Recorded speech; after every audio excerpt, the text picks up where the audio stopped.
Dear students, ਅੱਜ ਆਪਾਂ ਨਵਾਂ ਟੌਪਿਕ ਸ਼ੁਰੂ ਕਰਨ ਲੱਗੇ ਹਾਂ, ਮੈਟ੍ਰਿਸਿਸ ਐਂਡ ਡਿਟਰਮੀਨੈਂਟਸ। ਬਹੁਤ ਹੀ ਇੰਪੋਰਟੈਂਟ ਚੈਪਟਰ ਹੈ ਇਹ, ਤੇ ਐਗਜ਼ਾਮ ਪੁਆਇੰਟ ਆਫ ਵਿਊ ਨਾਲ ਬਹੁਤ ਇੰਪੋਰਟੈਂਟ ਹੈ ਤੇ ਬਹੁਤ ਈਜ਼ੀ ਵੀ ਹੈ। ਤਾਂ ਤੁਸੀਂ ਇਹਨੂੰ ਬੜੀ ਚੰਗੀ ਤਰ੍ਹਾਂ ਸਮਝਣ ਦੀ ਕੋਸ਼ਿਸ਼ ਕਰਨੀ ਹੈ ਤਾਂ ਕਿ ਅਸੀਂ ਇਹਦੇ ਜਿਹੜੇ ਕੁਐਸਚਨਸ ਹੈ ਐਗਜ਼ਾਮ ਦੇ ਵਿੱਚ ਬੜੇ ਵਧੀਆ ਤਰੀਕੇ ਨਾਲ ਕਰ ਸਕੀਏ। ਤਾਂ ਇਹਦੇ ਵਿੱਚ ਪਹਿਲੀ ਚੀਜ਼ ਅਸੀਂ ਡਿਸਕਸ ਕਰਨੀ ਹੈ ਉਹ ਹੈ ਮੈਟ੍ਰਿਕਸ। ਮੈਟ੍ਰਿਕਸ ਕੀ ਹੁੰਦੀ ਹੈ? ਆ ਇੱਕ ਇਨਫੋਰਮੇਸ਼ਨ ਤੁਹਾਨੂੰ ਲਿਖੀ ਹੈ, consider the following information regarding ਬॉयਜ਼ and girls studying in 3 classes, first year, second year and third year. First year, second year, third year ਦੇ ਵਿੱਚ ਬॉयਜ਼ ਤੇ ਗਰਲਸ ਬਾਰੇ ਇਨਫੋਰਮੇਸ਼ਨ ਹੈ। ਫਸਟ ਈਅਰ ਦੇ ਵਿੱਚ 20 ਬॉयਜ਼ ਨੇ, 30 ਗਰਲਸ ਨੇ। ਸੈਕੰਡ ਈਅਰ ਦੇ ਵਿੱਚ 15 ਬॉयਜ਼ ਨੇ, 25 ਗਰਲਸ ਨੇ। ਥਰਡ ਈਅਰ ਦੇ ਵਿੱਚ 35 ਬॉयਜ਼ ਨੇ ਤੇ 27 ਗਰਲਸ ਨੇ। ਇਸ ਇਨਫੋਰਮੇਸ਼ਨ ਨੂੰ ਅਸੀਂ ਜੇ ਆ ਉੱਪਰੋਂ ਹਟਾ ਦਈਏ ਹੈਡਿੰਗਸ ਨੂੰ, ਇੱਧਰੋਂ ਆ ਵੀ ਹਟਾ ਦਈਏ, ਤਾਂ ਆ ਜੋ ਨੰਬਰਸ ਬਚ ਗਏ ਇਹਨੂੰ ਅਸੀਂ ਐਰੇ ਕਹਿੰਦੇ, ਐਰੇ ਕਹਿੰਦੇ ਜਾਂ ਅਰੇਂਜਮੈਂਟ ਕਹਿੰਦੇ। ਇਹਨੂੰ ਅਸੀਂ ਇਸ ਤਰੀਕੇ ਨਾਲ ਜੇ ਲਿਖੀਏ ਵੀ ਆ ਚੀਜ਼ਾਂ ਉੱਪਰੋਂ ਹਟਾ ਕੇ ਨੰਬਰਸ ਲਿਖ ਲਈਏ ਇਕੱਲੇ ਤੇ ਦੋਵੇਂ ਪਾਸੇ ਸਕੁਆਇਰ ਬ੍ਰੈਕਟ ਪਾ ਲਈਏ, ਤਾਂ ਆ ਜਿਹੜਾ ਸਾਡਾ ਸਿਸਟਮ ਹੈ, ਇਹ ਜਿਹੜਾ ਮੈਥਡ ਹੈ ਇਸ ਇਨਫੋਰਮੇਸ਼ਨ ਨੂੰ ਲਿਖਣ ਦਾ, ਇਹਨੂੰ ਅਸੀਂ ਮੈਟ੍ਰਿਕਸ ਕਹਿੰਦੇ। ਮੈਟ੍ਰਿਕਸ ਦੇ ਵਿੱਚ ਤੁਸੀਂ ਦੇਖੋ ਰੋਜ਼ ਤੇ ਕਾਲਮ ਹੁੰਦੇ, ਇਹ 'ਚ ਹੁਣ 3 ਰੋਜ਼ ਨੇ, ਫਸਟ ਰੋ, ਸੈਕੰਡ ਰੋ, ਥਰਡ ਰੋ ਤੇ 2 ਕਾਲਮ ਨੇ, first column and second column. ਠੀਕ ਹੈ ਨਾ? ਇਸ ਤਰੀਕੇ ਨਾਲ ਜਿਹੜਾ ਇਨਫੋਰਮੇਸ਼ਨ ਲਿਖੀ ਹੈ ਇਹਨੂੰ ਅਸੀਂ ਮੈਟ੍ਰਿਕਸ ਕਹਿੰਦੇ। ਤੇ ਮੈਟ੍ਰਿਕਸ ਦੇ ਹੀ ਪਲੂਰਲ ਮੈਟ੍ਰਿਸਿਸ ਹੁੰਦੇ, ਮੈਟ੍ਰਿਕਸ ਸਿੰਗੂਲਰ ਹੁੰਦੀ ਹੈ, ਮੈਟ੍ਰਿਸਿਸ ਇਹਦਾ ਪਲੂਰਲ। ਠੀਕ ਹੈ ਨਾ? ਤਾਂ ਇਹਦੇ 'ਚ ਆਪਾਂ ਹੁਣ ਇਹਦੀ ਪ੍ਰੋਪਰ ਡੈਫੀਨੇਸ਼ਨ ਦੇਖ ਲਈਏ ਪਹਿਲਾਂ। A set of mn numbers arranged in the form of rectangular array of m rows and n columns is called m by n matrix. mn numbers ਨੇ ਜਿਨ੍ਹਾਂ ਨੂੰ ਅਸੀਂ m rows ਤੇ n columns ਦੀ farm ਦੇ ਵਿੱਚ ਲਿਖਿਆ ਹੋਇਆ ਹੈ, ਇਹਨੂੰ ਅਸੀਂ m by n ਮੈਟ੍ਰਿਕਸ ਕਹਿੰਦੇ ਹਾਂ। ਠੀਕ ਹੈ? ਇਹ ਤੁਸੀਂ ਖਿਆਲ ਨਾਲ ਦੇਖੋ, ਧਿਆਨ ਨਾਲ। ਆ ਫਸਟ ਰੋ ਹੈ, ਆ ਸੈਕੰਡ ਰੋ ਹੈ, ਇਸ ਤਰ੍ਹਾਂ ਥਰਡ ਆਏਗੀ, ਫੋਰਥ, ਫਿਫਥ, ਆ ਆਈਥ ਰੋ ਹੈ ਤੇ ਆ ਲਾਸਟ ਵਿੱਚ mth ਰੋ ਹੈ। ਇਸੇ ਤਰ੍ਹਾਂ ਕਾਲਮਸ ਦੇ ਵਿੱਚ ਆ first column, second column, third column, ਇਸੇ ਤਰ੍ਹਾਂ ਫੋਰਥ, ਫਿਫਥ ਕਰਕੇ ਆ nth ਕਾਲਮ ਲਾਸਟ ਵਿੱਚ। ਤਾਂ ਹਰੇਕ ਰੋ ਤੇ ਕਾਲਮ ਦੇ ਵਿੱਚ ਨੰਬਰਸ ਨੂੰ ਅਸੀਂ ਐਲੀਮੈਂਟਸ, ਆ ਜਿਹੜੇ ਇਹਦੇ ਵਿੱਚ ਨੇ ਇਹਨਾਂ ਨੂੰ ਅਸੀਂ ਐਲੀਮੈਂਟਸ ਕਹਿੰਦੇ ਹਾਂ। A11, A12, A13, ਇਸੇ ਤਰ੍ਹਾਂ A21, A23, 22, 23, 2n, ਇਹ ਸਾਰੇ ਕੀ ਨੇ? ਇਹ ਇਸ ਮੈਟ੍ਰਿਕਸ ਦੇ ਐਲੀਮੈਂਟਸ। ਇਹਨਾਂ ਐਲੀਮੈਂਟਸ ਦਾ ਨਾਲ ਜਿਹੜੇ ਆ ਨੰਬਰ ਪਾਏ ਹੋਏ ਆ ਹੇਠਾਂ, ਇਹ ਇੱਕ ਖਾਸ ਤਰੀਕੇ ਨਾਲ, ਤਕਨੀਕ ਨਾਲ ਪਾਏ ਹੋਏ ਆ। ਦੇਖੋ ਫਸਟ ਰੋ ਦੇ ਜਿਹੜੇ ਐਲੀਮੈਂਟਸ ਆ ਉਹਨਾਂ ਦੇ ਵਿੱਚ ਆ ਜਿਹੜਾ ਪਹਿਲਾ ਨੰਬਰ ਹੈ 1 ਹੈ ਸਾਰੇ। ਸੈਕੰਡ ਰੋ ਦੇ ਵਿੱਚ ਪਹਿਲਾ ਨੰਬਰ 2 ਹੈ। ਜੇ ਆਈਥ ਰੋ ਹੈ ਤਾਂ ਉਹਦੇ ਵਿੱਚ ਆ ਪਹਿਲਾ ਜਿਹੜਾ ਨੰਬਰ ਹੈ ਇਹ ਆਈ ਹੈ। ਜਿਹੜੀ ਲਾਸਟ mth ਰੋ ਆ ਉਹਦੇ ਵਿੱਚ ਆ ਜਿਹੜਾ ਪਹਿਲਾ ਨੰਬਰ ਹੈ m ਹੈ। ਇਟ ਮੀਨਸ ਆ ਜਿਹੜਾ ਹੇਠਾਂ ਨੰਬਰ ਇਹ ਹਰੇਕ ਐਲੀਮੈਂਟ ਦੇ ਨਾਲ ਆ ਨੰਬਰ ਪਾਇਆ ਸੀ, ਇਹਦੇ ਵਿੱਚ ਆ ਜਿਹੜੀ ਪਹਿਲਾ ਅੱਖਰ ਹੈ, ਜਿਹੜਾ ਪਹਿਲਾ ਨੰਬਰ ਹੈ, ਉਹ ਇਹਦੀ ਰੋ ਨੰਬਰ ਨੂੰ ਦਰਸਾਉਂਦਾ ਵੀ ਕਿਹੜੀ ਰੋ ਦਾ ਐਲੀਮੈਂਟ ਹੈ। ਜੇ ਅਸੀਂ A21 ਲਿਖਿਆ ਇਟ ਮੀਨਸ ਇਹ ਸੈਕੰਡ ਰੋ ਦਾ ਐਲੀਮੈਂਟ। ਠੀਕ ਹੈ ਨਾ? ਇਸੇ ਤਰੀਕੇ ਨਾਲ ਜਿਹੜਾ ਮਗਰਲਾ ਨੰਬਰ ਹੈ ਪਿੱਛੇ ਵਾਲਾ, ਉਹਦੇ ਵੱਲ ਧਿਆਨ ਨਾਲ ਦੇਖੋ। ਫਸਟ ਕਾਲਮ ਦੇ ਵਿੱਚ ਸਾਰਿਆਂ ਦੇ ਵਿੱਚ ਪਿੱਛੇ 1 1 1 ਹੈ, ਸੈਕੰਡ ਦੇ ਵਿੱਚ 2 2 2 ਹੈ, ਥਰਡ ਦੇ ਵਿੱਚ 3 3 3 ਹੈ ਤੇ nth ਜਿਹੜਾ ਕਾਲਮ ਹੈ ਉਹਦੇ ਵਿੱਚ n n ਹੈ। ਠੀਕ ਹੈ ਨਾ? ਇਹਦਾ ਮਤਲਬ ਆ ਜਿਹੜਾ ਪਿੱਛੇ ਵਾਲਾ ਨੰਬਰ ਹੈ ਇਹ ਇਹਦੇ ਕਾਲਮ ਨੰਬਰ ਨੂੰ ਦਰਸਾਉਂਦਾ। ਠੀਕ ਹੈ ਨਾ? ਹੁਣ ਮੰਨ ਲਓ ਇੱਥੇ ਆਪਣੇ ਕੋਲੇ ਕੁਝ ਲਿਖਿਆ ਹੁੰਦਾ, ਕੋਈ ਐਲੀਮੈਂਟ ਇੱਧਰਲੇ ਪਾਸੇ ਸਾਈਡ ਤੇ, ਇਸ ਸਾਈਡ ਤੇ ਮੰਨ ਲਓ ਆਪਾਂ ਲਿਖਿਆ ਹੁੰਦਾ A35, ਤਾਂ ਇਹਦੇ ਤੋਂ ਸਾਨੂੰ ਪਤਾ ਚੱਲ ਜਾਣਾ ਸੀ ਵੀ ਇਹ ਥਰਡ ਰੋ ਦੇ 5th ਕਾਲਮ ਦਾ ਐਲੀਮੈਂਟ। ਥਰਡ ਰੋ ਕਿੱਥੇ ਆਏਗੀ? ਇੱਥੇ ਆਏਗੀ ਥਰਡ, ਸੈਕਿੰਡ ਤੋਂ ਬਾਅਦ। ਤੇ ਫਿਫਥ ਕਾਲਮ ਕਿੱਥੇ ਆਏਗਾ? ਆ ਥਰਡ ਹੈ, ਇਹਦੇ ਬਾਅਦ ਫੋਰਥ, ਫਿਫਥ। ਤਾਂ ਫਿਫਥ ਕਾਲਮ ਤੇ ਥਰਡ ਰੋ ਦਾ ਐਲੀਮੈਂਟ ਆਉਣਾ ਸੀ ਇੱਥੇ ਇਸ ਤੋਂ ਬਾਅਦ।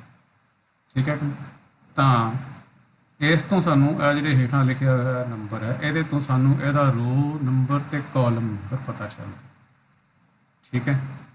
ਤਾਂ ਇਸ ਤਰੀਕੇ ਨਾਲ ਇਹ ਲਿਖੇ ਹੋਏ ਐਲੀਮੈਂਟਸ ਹੈਗੇ। ਠੀਕ ਹੈ। ਹੁਣ ਤੁਸੀਂ ਦੇਖੋ ਹਰੇਕ ਰੋ ਦੇ ਵਿੱਚ ਕਿੰਨੇ ਐਲੀਮੈਂਟ ਬਣਨਗੇ? ਇੱਕ ਰੋ ਦੇ ਵਿੱਚ ਜਿੰਨੇ ਕਾਲਮ ਹੈ ਉਨੇ ਐਲੀਮੈਂਟ ਬਣਨਗੇ। ਇੱਕ ਰੋ ਦੇ ਵਿੱਚ n ਕਾਲਮ, n ਐਲੀਮੈਂਟ ਬਣਨਗੇ। ਪਹਿਲੀ 'ਚ ਵੀ n ਹੈ, ਦੂਜੀ 'ਚ ਵੀ n ਹੈ, ਤੀਸਰੀ 'ਚ ਵੀ n ਹੈ। ਹੁਣ ਜਿਵੇਂ ਆਹ ਸੀਗੀ ਸਾਡੇ ਕੋਲ, ਇਹਦੇ ਵਿੱਚ 2 ਕਾਲਮ ਸੀਗੇ ਤੇ 3 ਰੋ ਸੀਗੇ। ਤਾਂ ਹਰੇਕ ਰੋ ਦੇ ਵਿੱਚ 2 ਐਲੀਮੈਂਟ ਸੀ। ਹਰੇਕ ਕਾਲਮ ਦੇ ਵਿੱਚ ਜਿੰਨੀਆਂ ਨੰਬਰ ਆਫ ਰੋਜ਼ ਆ ਉਨੇ ਐਲੀਮੈਂਟ ਹੋਣਗੇ। ਤਾਂ 3 ਰੋਜ਼ ਨੇ ਤਾਂ ਹਰੇਕ ਕਾਲਮ ਦੇ ਵਿੱਚ 3 ਐਲੀਮੈਂਟ ਤੇ ਹਰੇਕ ਰੋ ਦੇ ਵਿੱਚ 2 ਐਲੀਮੈਂਟ। ਤੇ ਆ ਜਿਹੜਾ ਹੁਣ ਇਹ 'ਚ ਸਾਨੂੰ ਪਤਾ ਚੱਲ ਗਿਆ ਵੀ ਇਹ 'ਚ m ਰੋਜ਼ ਨੇ ਤੇ n ਕਾਲਮਸ ਨੇ। ਤਾਂ ਇਹਦਾ ਅਸੀਂ ਆਰਡਰ ਲਿਖ ਸਕਦੇ ਹਾਂ, m/n, m × n ਕਰਕੇ ਲਿਖਦੇ ਹਾਂ ਸਾਨੂੰ। ਇਹਦਾ ਮਤਲਬ ਹੈ ਆ ਇਹਦਾ ਆਰਡਰ ਹੈ, ਆਰਡਰ ਆਫ ਮੈਟ੍ਰਿਕਸ ਹੈ m/n। ਇਹ ਇਹਦੇ 'ਚ ਨੰਬਰ ਆਫ ਰੋਜ਼ m ਨੇ, ਇਹਦੀਆਂ ਨੰਬਰ ਆਫ ਕਾਲਮਸ ਜਿਹੜੇ ਉਹ n ਨੇ, ਤਾਂ ਅਸੀਂ ਇਹਨੂੰ m/n ਮੈਟ੍ਰਿਕਸ ਕਹਿ ਸਕਦੇ ਹਾਂ। ਜਿਵੇਂ ਆ ਉੱਪਰਲੇ ਸੀਗੇ, ਇਹ ਕਿੰਨੇ ਬਾਏ ਕਿੰਨੇ ਮੈਟ੍ਰਿਕਸ ਸੀਗੀ? ਇਹ 3 ਰੋਜ਼ ਸੀਗੇ ਇਹਦੇ 'ਚ, ਤਾਂ ਇਹ 3/2 ਮੈਟ੍ਰਿਕਸ। ਠੀਕ ਹੈ। ਤਾਂ ਇਹਨੂੰ ਅਸੀਂ ਆਰਡਰ ਕਹਿੰਦੇ ਮੈਟ੍ਰਿਕਸ। ਠੀਕ ਹੈ।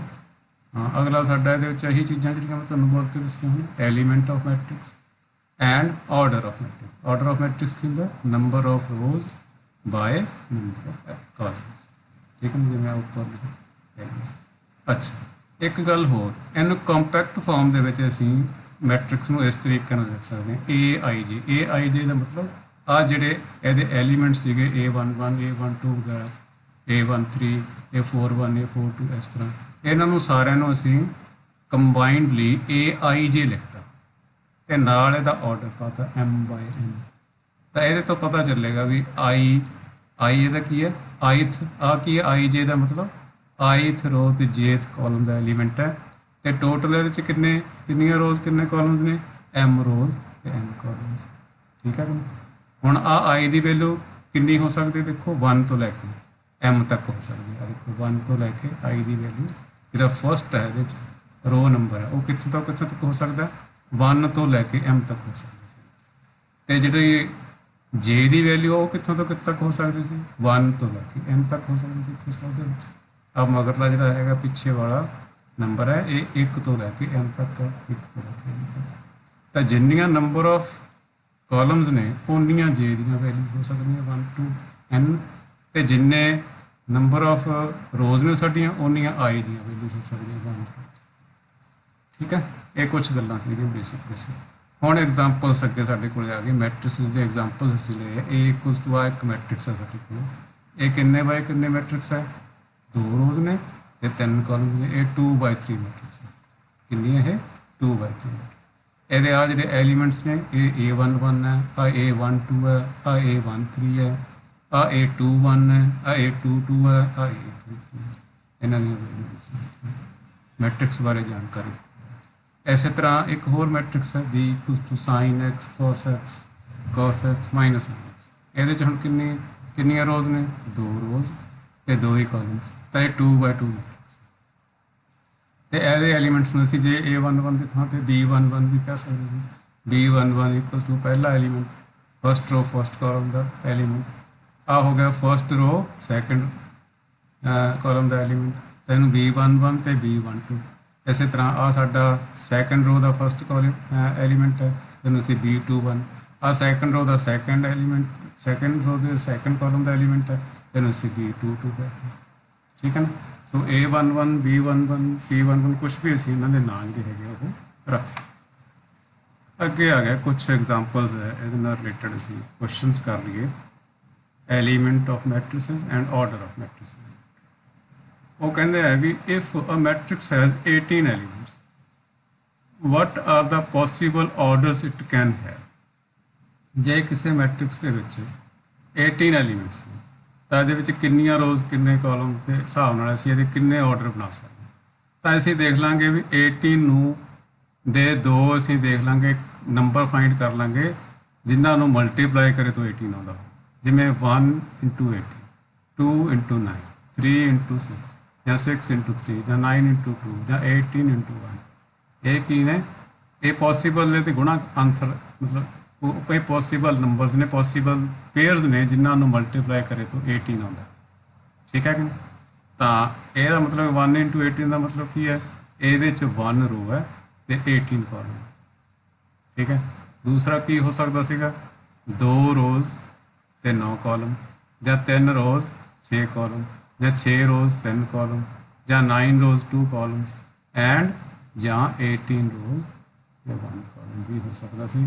ਤਾਂ ਇਹਦੇ ਪੋਸੀਬਲ ਇਹਦੇ ਨੰਬਰ ਜਿਹੜੇ ਹੈਗੇ ਆਰਡਰਸ ਹੋ ਸਕਦੇ ਸੀ। 18 ਐਲੀਮੈਂਟ ਹੈ ਜੀ।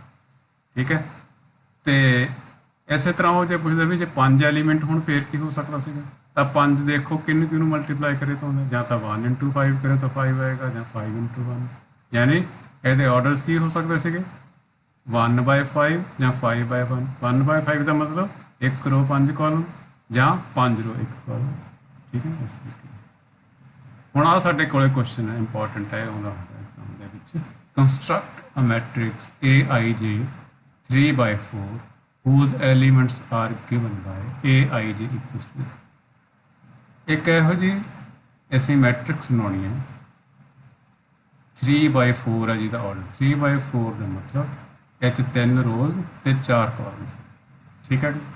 ਤਾਂ ਅਸੀਂ ਉਹ ਕਹਿੰਦੇ ਇਹਦੀ ਐਲੀਮੈਂਟਸ ਫਾਈਂਡ ਕਰੋ, ਤੇ ਐਲੀਮੈਂਟਸ ਫਾਈਂਡ ਕਰਨ ਵਾਸਤੇ ਸਾਨੂੰ ਆ ਸਮਝ ਲਓ ਫਾਰਮੂਲਾ ਦਿੱਤਾ ਹੋਇਆ ਐਲੀਮੈਂਟਸ ਫਾਈਂਡ ਕਰ AIJ ਇਕੁਅਲਸ ਟੂ ਦਿਸ। ਇਹਦੇ 'ਚ I ਤੇ J ਦੀਆਂ ਵੈਲਿਊਜ਼ ਪੁੱਟ ਕਰੀ ਚੱਲਾਂਗੇ।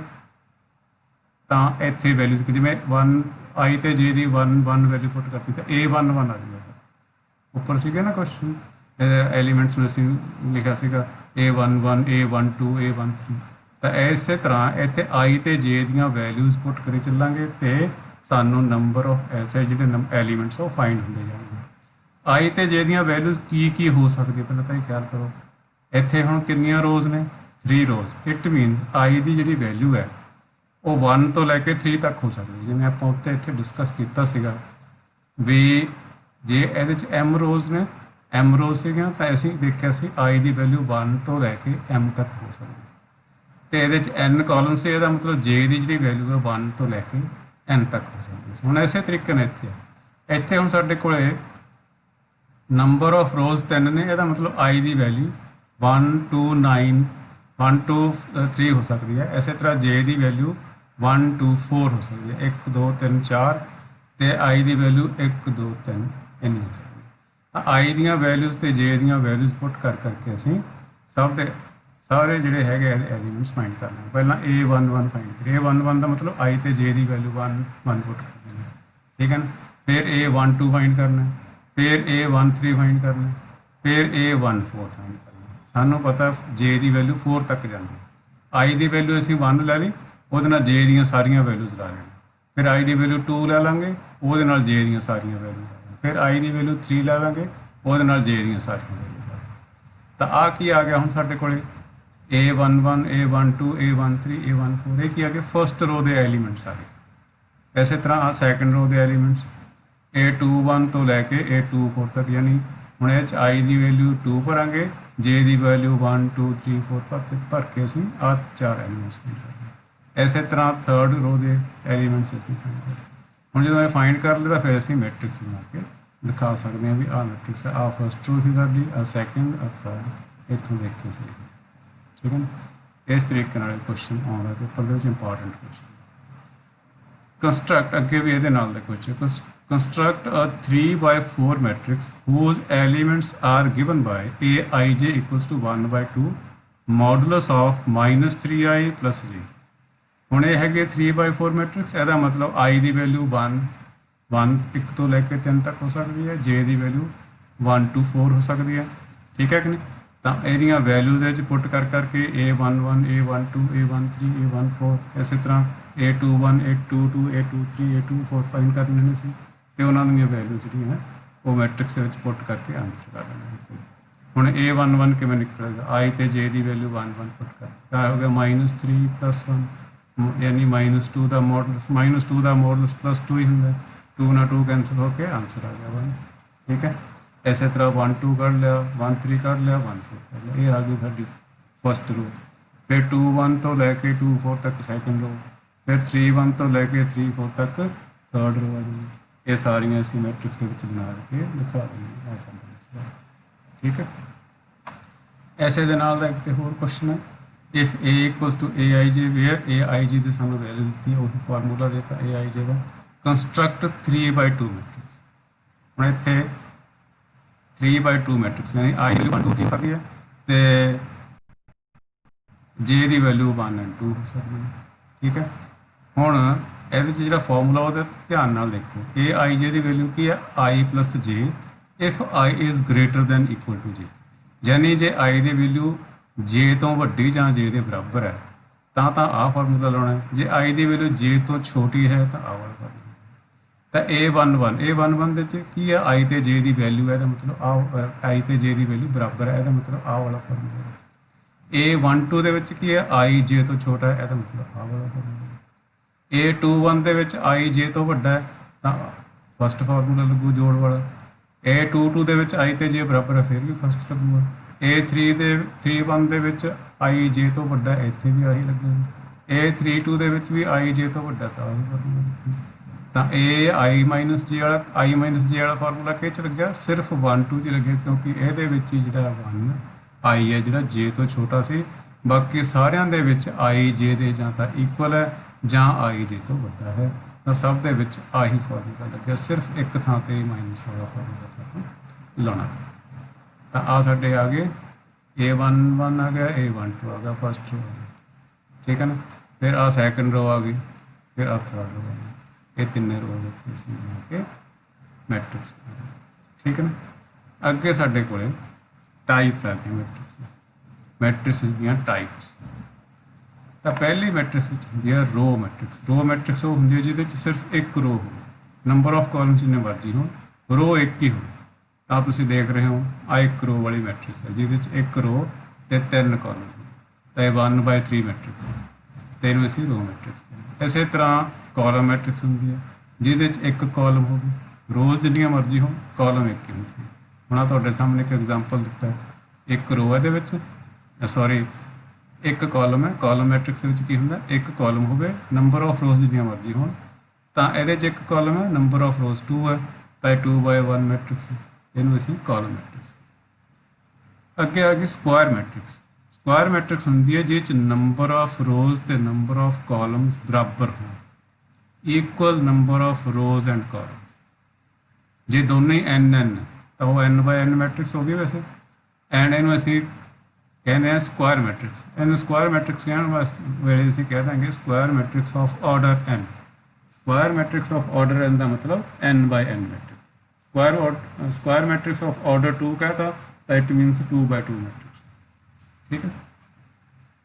हुण एक चीज़ इंपॉर्टेंट है, वो है diagonal elements and principal diagonal of square matrix. Diagonal elements की होंगे वो एलीमेंट्स जिस आई ते जे की वैल्यू इक्वल हो, यानी A11 A122 A33 A44 इदा के जोड़े एलीमेंट्स हैं उन्होंने असं डायगनल एलीमेंट्स कहने। तो A11 कि आह, A22 आह, A33 आ की होगी। इस तरह जो डायगनल बनता इनू असी डायगनल कहने,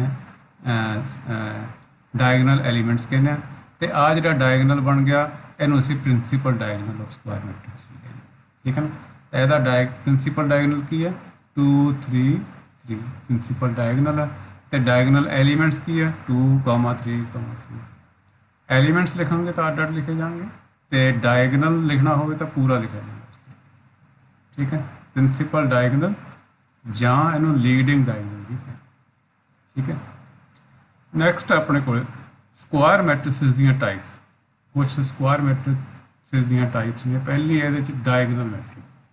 डायगनल मैट्रिक्स की होंगी है, ये डायगनल एलीमेंट्स को छड्ड के बाकी के सारे एलीमेंट्स 0। प्रिंसीपल डायगनल वाले एलीमेंट्स को छड्ड दो, बाकी के जोड़े एलीमेंट्स ने वो 0 होंगे हैं, उन्होंने असी डायगनल मैट्रिक्स कहते। इनू इस तरीके लिखा जाता है डायग 1 2 3। जो डायग 1 2 3 लिखा एक मीन आही मैट्रिक्स। ठीक है ना। सेम गल दोनों का एक ही मीन। तो क्योंकि ये बाकी के एलीमेंट्स में तो सानू पता ही है भी 0 0 लिखना, सिर्फ डायगनल की थां पर 1 2 3 लिखना, तो इनू इस तरह भी लिख देंगे तो भी सानू यदी पूरी जानकारी मिल जाएगी भी ये पूरी मैट्रिक्स बने तो किस तरीके बने। ठीक है। इस तरह स्केलर मैट्रिक्स, स्केलर मैट्रिक्स की होंगी है, ये डायगनल एलीमेंट्स इक्वल, दोनों 2 2 हो, दोनों -2 हो, जे 3 ने तो तिने ही मतलब इक्को जे हो, तिने 3 3 हो, या -2 2 हो, या -5 हो, या 6 हो, कुछ भी हो, सारे एलीमेंट्स डायगनल एक हो, बाकी दे एलीमेंट्स जीरो। और diagonal elements are equal, diagonal elements किहड़े हुंदे जिन्हां ते आई ते जे बराबर हुंदा, बस आ सानूं पता 1 1 2 2 3 3 4 4 5 5 ये सारे की होणगे डायगनल एलीमेंट्स, यानी जिन्हां च आई ते जे बराबर है, दोहें इत्थे आई आई है तो वो तो होंगे सी, जिथे आई ते जे बराबर नहीं है वो सारे जीरो होंगे, यानी बाकी दे जिहड़े रह गए एलीमेंट्स वो जीरो। ठीक है ना, तो यह स्केलर मैट्रिक्स ऑफ ऑर्डर 2। अगे हो गई आइडेंटिटी मैट्रिक्स और इनू यूनिट मैट्रिक्स भी कहते हैं। की होंगे ये डायगनल एलीमेंट्स 1 होंगे, 1 तो बिना नहीं कुछ नहीं, जिन्ने डायगनल एलीमेंट्स आ 1 1 होंगे, जो 3 ऑर्डर दिए तो 3 1 1 होंगे, जो 2 ऑर्डर दिए तो दोनों 1 1 होंगे, तो बाकी के जो एलीमेंट्स जीरो होंगे। ठीक है ना, इनू असीं आइडेंटिटी मैट्रिक्स या यूनिट मैट्रिक्स। फिर आ गई upper triangular matrix. Upper triangular matrix की होंगी है, अपर ट्रायंगुलर मैट्रिक्स होंगी है भी जिहदे प्रिंसीपल डायगनल दे हेठले एलीमेंट्स जीरो हो, प्रिंसीपल डायगनल है, ये उपरले नॉन जीरो ने तो हेठले जो एलीमेंट्स ने जीरो ने, यानी प्रिंसीपल डायगनल दे हेठले एलीमेंट्स, तो it's elements below principal diagonal are zero, इन्होंने असीं अपर ट्रायंगुलर मैट्रिक्स। इस तरह लोअर ट्रायंगुलर मैट्रिक्स की होंगे जिहदे विच प्रिंसीपल डायगनल दे उपरले पासे वाले एलीमेंट्स जीरो होंगे। ठीक है, तो all of its elements above principal diagonal are zero, उन्होंने असीं लोअर ट्रायंगुलर मैट्रिक्स कहते। आ ख्याल करना, आ जिहड़ियां असीं 5 टाइप्स पढ़ियां ने, यह स्क्वायर मैट्रिक्स दियां सारियां। ठीक है, ये स्क्वायर मैट्रिक्स भी हुई, आइडेंटिटी मैट्रिक्स या यूनिट मैट्रिक्स कही जाएगी तो स्क्वायर मैट्रिक्स कही जाएगी, दूसरी मैट्रिक्स नहीं कभी भी आइडेंटिटी मैट्रिक्स। ठीक है ना, नैक्सट हैगी है नल मैट्रिक्स और जीरो मैट्रिक्स। नल मैट्रिक्स एक सिंपल मैट्रिक्स है, स्क्वायर मैट्रिक्स नहीं होंगी है। A matrix is called null matrix if all of its elements are zero, जे सारे ये एलीमेंट्स जीरो हो। जिमें आ एक नल मैट्रिक्स है, सारे एलीमेंट्स जीरो, ये 2/3 मैट्रिक्स है। इस तरह आ एक होर मैट्रिक्स है, 2/2 मैट्रिक्स है, ये भी सारे एलीमेंट्स जोड़े है वो जीरो है, ये दोनों ही की ने नल मैट्रिक्स। ठीक है ना, अगे आ गया इक्वैलिटी ऑफ मैट्रिक्स। आ जो साढ़े उपर असीं पढ़ के आए टाइप्स ऑफ मैट्रिक्स, ये साढ़े याद रहने चाहिए। 1 मार्क का क्वेश्चन बहुत ये आता है, एक तो मैट्रिक्स दे के पूछी जा सकती भी किहड़ी मैट्रिक्स। ठीक है कि ये रो मैट्रिक्स है, ये कॉलम मैट्रिक्स है, या ये डायगनल मैट्रिक्स है, स्क्वायर मैट्रिक्स है, तो सॉरी स्केलर मैट्रिक्स है, किहड़ी मैट्रिक्स, या स्क्वायर मैट्रिक्स है, या सिंपल मैट्रिक्स है, किहड़ी है, कुछ भी पूछा जा सकता। ठीक है, तो इन्होंने बारे सानू पूरा नॉलेज होना चाहिए। अगे है इक्वैलिटी ऑफ मैट्रिक्स, दो मैट्रिसेस की बराबरता, कदों दो मैट्रिसेस बराबर होंगे, तो 2 matrix are said are equal if, कदों इक्वल होणगियां if their order is equal. पहली गल तो उन्होंने ऑर्डर इक्वल होना चाहिए भी, जे एक 3/2 मैट्रिक्स है तो दूजी भी 3/2 मैट्रिक्स ही होनी चाहिए, तो ही वो इक्वल हो सकती हैं, नहीं तो इक्वल हो नहीं सकती। तो दूसरी गल their corresponding elements are equal to each other, उन्होंने जो कॉरसपोंडिंग एलीमेंट्स ने वो इक्वल होने चाहिए, यानी पहली मैट्रिक्स का A1 वाला एलीमेंट दूसरी मैट्रिक्स का भी A1 एलीमेंट, ये दोनों आपस में बराबर। इस तरह पहली का A12 दूसरी का A12, ये दोनों आपस बराबर। इन्होंने कहते असीं कॉरसपोंडिंग एलीमेंट्स बराबर होने। जिमें हुण आ 2 मैट्रिसेस देतियां तुहानूं, ये कदों बराबर हो सकणगियां, पहली गल तो इन्हां दा ऑर्डर चैक करिए, आ भी 2/2 मैट्रिक्स है, आ भी 2/2 मैट्रिक्स है, यानी ये पहली कंडीशन तो सैटिस्फाई हो। हुण असीं जे ये दूसरी भी सैटिस्फाई हो जाए तो ये बराबर हो जाए, यानी A E के बराबर हो, B F के बराबर हो, C G के बराबर हो, D H के बराबर हो, तो A तो B है जिहड़ियां आपस ਇਕੁਅਲ ਹੋਣਗੀਆਂ, ਬਰਾਬਰ। ਠੀਕ ਹੈ। ਹੁਣ ਇਹਦੇ ਨਾਲ ਰਿਲੇਟਡ ਕੁਝ ਐਗਜ਼ਾਮਪਲ ਹੈ ਇਕੁਐਲਿਟੀ ਆਫ ਮੈਟ੍ਰਿਸਿਸ ਤੇ। ਤਾਂ ਉਹ ਕਹਿੰਦਾ find the value of x if this matrix is equal to this matrix. ਠੀਕ ਹੈ ਨਾ, ਆਹ ਦੋ ਮੈਟ੍ਰਿਸਿਸ ਆਪਸ 'ਚ ਬਰਾਬਰ। ਹੁਣ ਇਹਨਾਂ ਦਾ ਆਰਡਰ ਤਾਂ ਸਾਨੂੰ ਦਿਖ ਰਿਹਾ 2x2 ਮੈਟ੍ਰਿਕਸ, ਆ ਵੀ 2x2 ਮੈਟ੍ਰਿਕਸ, ਆਰਡਰ ਤਾਂ ਇਹਨਾਂ ਦਾ ਬਰਾਬਰ ਹੈ। ਹੁਣ ਆਰਡਰ ਬਰਾਬਰ ਹੈ ਤਾਂ ਇਹਦਾ ਮਤਲਬ ਇਹਦੇ ਕੋਰਸਪੋਂਡਿੰਗ ਐਲੀਮੈਂਟਸ ਵੀ ਬਰਾਬਰ ਹੋਣੇ ਚਾਹੀਦੇ। ਇਹਦਾ ਮਤਲਬ ਇਹਦਾ ਆਹ ਵਾਲਾ ਐਲੀਮੈਂਟ 1 ਦੇ ਬਰਾਬਰ ਹੋਣਾ ਚਾਹੀਦਾ, ਆਹ ਵਾਲਾ ਐਲੀਮੈਂਟ 2 ਦੇ ਬਰਾਬਰ ਹੋਣਾ ਚਾਹੀਦਾ, ਆਹ ਵਾਲਾ ਐਲੀਮੈਂਟ -5 ਦੇ ਬਰਾਬਰ, ਆਹ 3 ਦਾ ਬਰਾਬਰ ਸਾਨੂੰ ਨਜ਼ਰ ਹੀ ਆ ਰਿਹਾ। ਠੀਕ ਹੈ, ਆਹ ਦੋਹਾਂ ਲਿਖ ਲਈਆਂ ਸੀ।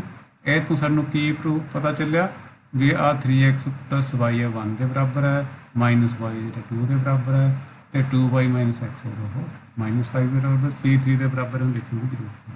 ਆਹ 3 ਇਕੁਏਸ਼ਨਸ ਬਣ ਗਈਆਂ, ਇਹਨਾਂ ਨੂੰ ਅਸੀਂ ਸੋਲਵ ਕਰਕੇ x y ਦੀ ਵੈਲਿਊ ਫਾਈਂਡ ਕਰ ਸਕਦੇ ਹਾਂ।